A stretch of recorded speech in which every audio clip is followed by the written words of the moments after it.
but acknowledge that it exists and that we have to do something about it, because nowadays you find that because we don't acknowledge and deal with the issue in the church, then now you're seeing more homosexual churches being built where not only is the pastor homosexual, but everybody in the congregation is homosexual because they just feel more comfortable. They want to worship. They believe in God.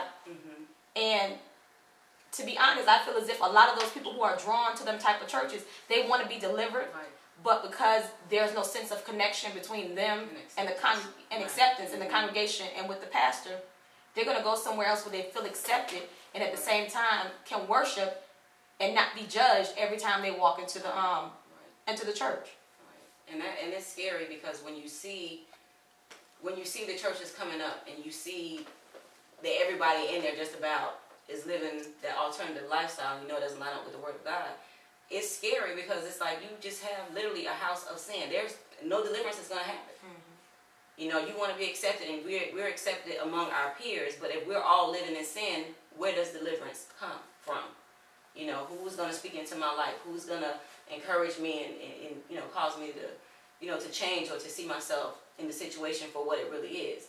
And that's really the scary part. So again, going back to the church, I interviewed a young man a couple days ago, and he is presently in that lifestyle, and he goes to church, and I just asked him, you know, how did you get to this point, as far as just your relationship, as far as how do you feel like you're saved, when you come to church, how do you feel? And he basically told me, you know, when I come to church, I feel good about myself when I come to church. I love God. I know God loves me. And he said, you know, just to get away from all the stereotypes or the stigmas or all the, what's the term he used? Basically saying how most people say how things happen is that most people had to be molested or they had to be raped or something had to happen in order to get them to this point. And he said he never went through that before. You know, he said I had, you know, 2 parents that were there for me. Both of them were in ministry. I grew up in the church. I had a very loving family. From 6 or 7 years old, I knew that I found myself attracted to little boys at 6 and 7 years old. And, you know, and I'm standing, I'm looking at him, because this is like the most conversation I've ever had with a homosexual person. And, of course, having grown up with all those same, oh, well, he must have been raped or somebody must have done something to him. It's like he dispelled all of that in like 5 seconds. So it's like, okay, now he's back to 6 or 7 years old. Well, how can you say that this person wasn't having these feelings at 6 and 7? I mean, this is a 1st and 2nd grader that is attracted to little boys. You know, and it took him to become a grown man to finally admit, you know, to his family. He said, I dated women, I went out with several women, but it just was not there. I tried it. I tried to do what is right. I know that it's not right. But now I've met someone, we've been together for, you know, X amount of years. It's been a long time, and I care for this person. I know this person cares for me, and we love God. We want to come to church. And he said during this couple of years, he's been in churches, and they literally told him, we don't want you here. You don't belong here. Somebody told him to go jump in a river, you know. And I'm saying, wow. He said, and I came to this one church that I'm presently attending, and I let the pastor know. The pastor, you know, welcomed me, made me feel very comfortable, and basically said, we're going to love you out of your mess. You know, you're welcome here. And he was saying that did so much for him to know that I know that my pastor cares about me. I know that he knows the situation, but he's standing in the gap for me. I can call him and talk to him, not about I'm trying to make my relationship work, you know what I mean? But I can talk to him even with him knowing my situation and not feel like I can't go to my pastor. So, you know, to me that was strong, but it's sad because even in the same church, you have the pastor accepting, but then he had members in the body, you know, which he didn't name any names. I wouldn't say it anyway, but he had people come to him in the church where your pastor accepted him, but the people actually told him, you don't need to be here. You don't belong here. And so to me, I admired him because it took courage. Because even though my pastor accepted me, that's one person. The body is many. And so when you have different people in the body that are running to try to tell on you or to start rumors or telling you you don't belong here, for you to still hold your head up high, you know, put your shoulders back and still walk in and still worship God, to me that's powerful. And like I told him, you know, one word from God could change your life forever.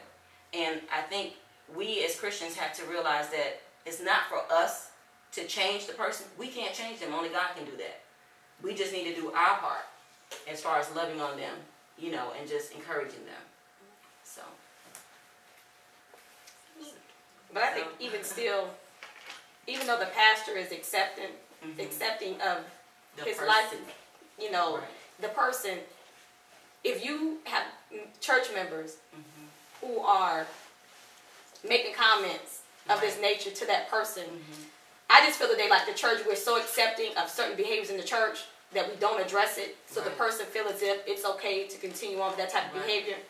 But I think at that point, if something like, and I'm not the type of person that'll tell, but when you're talking about someone's salvation and their relationship with God, and, you know, potentially starting confusion and chaos in the church, that at that point, I know me as a person, that I would go and I would address that issue with the pastor. And me personally, I would even address that to the congregation. Because if said enough, if the person isn't as strong as this individual, they would end up leaving. We would never know why. And God forbid something tragically happens to that person because of what one person said.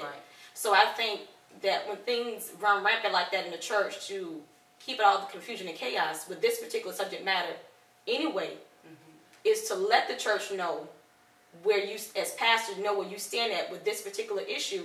And that if you have church members that are having a hard time accepting it, or they have an issue with it, then maybe it's not this person who's dealing with the issue of homosexuality that I need to sit down and talk to, but the other person.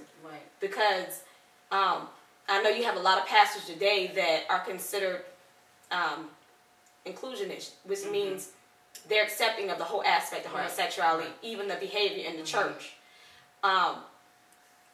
So some people may take it as if, okay, if the pastor agrees, then he agrees with everything. And when that gets out, he just needs to address it, because some people just don't understand.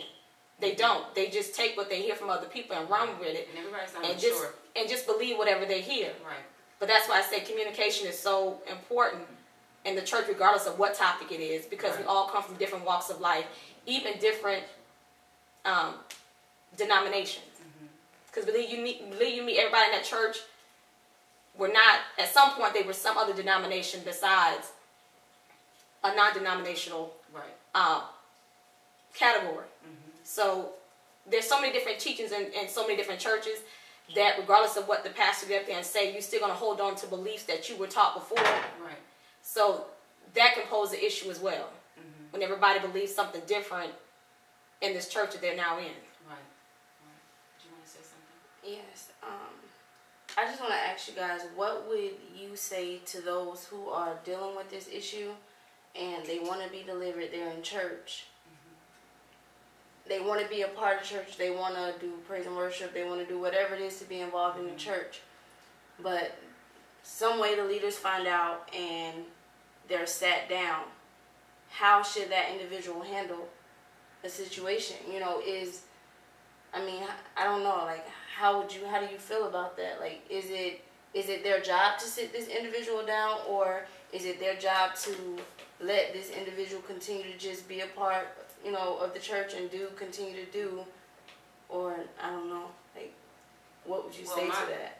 My personal feeling on it is not just homosexuality, but anything that you know that you are willfully sinning in. And if you're practicing that, you're willfully doing it. It's not like, oh, you know, this happened and I asked God for forgiveness and I'm not going to do it anymore. But if you wake up every day and you continue in this lifestyle day by day, whether it's homosexuality, whether it's fornication, whether you're on drugs, all these different things that you're doing, to me, you should be set down.